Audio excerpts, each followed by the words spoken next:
మనసు కలిచివేసే ఘటన. 10వ తరగతి చదివేటువంటి విద్యార్థిని 4వ అంతస్తు నుంచి కిందకు దూకినటువంటి విషాదం. ఇది అహ్మదాబాద్ నగరంలో చోటు చేసుకున్న ఒక హృదయ విదారక ఘటన. నవరంగపుర ప్రాంతంలోని ప్రముఖ సోమ్ లలిత్ స్కూల్లో 15 ఏండ్ల విద్యార్థిని 10వ తరగతి అయితే చదువుతోంది. జూలై 25 గురువారం రోజు మధ్యాహ్నం 12:27 స్కూల్ 4వ అంతస్తు నుంచి కిందకు దూకింది. ఇంతకీ ఏం జరిగింది? స్కూల్లో సీసీటీవీ ద్వారా రికార్డ్ అయినటువంటి ఫుటేజ్ ప్రకారం కనుక చూస్తే ఆమె లాబీలో నడుస్తూ కనిపించింది. చేతిలో ఒక కీచైన్ తిప్పుకుంటూ వస్తోంది. ఒక్కసారిగా అర్థం కాని విధంగా రైలింగ్ పై నుంచి దూకేసింది. అంతకు ముందు కూడా ఆమె స్నేహితురాలు ఆపేందుకు ప్రయత్నించినట్లు తెలుస్తోంది. చివరికి ప్రయత్నం అనేది ఫలించలేదు. తీవ్రంగా గాయాలైనటువంటి బాలికను వెంటనే నవరంగపురాలోనేటువంటి ప్రైవేట్ ఆసుపత్రికి తరలించారు. తల, చేతులు, కాళ్ళు అన్ని కూడా బాగా గాయపడ్డాయి. ఇంకో ఆసుపత్రికి మళ్లించే ముందు ఏర్పాట్లు చేస్తుండగా రాత్రి 10 గంటల సమయంలో ఆమె కన్నుమూసింది. నవరంగపుర పోలీస్ స్టేషన్ ఇన్స్పెక్టర్ మాట్లాడుతూ, ఘటనపై యాక్సిడెంటల్ డెత్ గా కేసును నమోదు చేసి దర్యాప్తు అయితే చేస్తున్నాం. ఆమె కుటుంబం రాజస్థాన్ కి వెళ్ళింది. అలాగే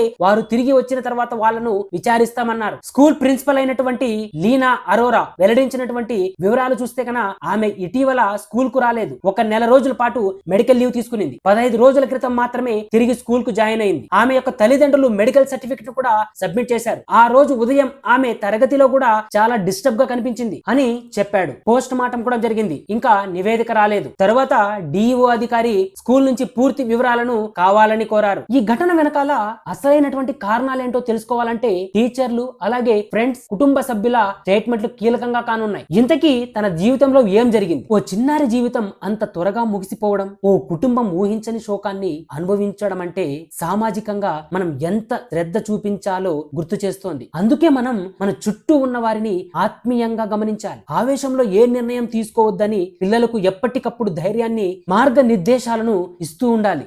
ఈ ఘటన పైన మీ యొక్క అభిప్రాయం ఏంటి? ఈ వీడియోని ప్రతి ఒక్కరికి షేర్ చేయండి. ప్రతి తల్లిదండ్రి, ప్రతి టీచర్ అలాగే ప్రతి విద్యార్థి ఈ విషయాలను తెలుసుకోవాల్సినటువంటి అవసరం ఉంది.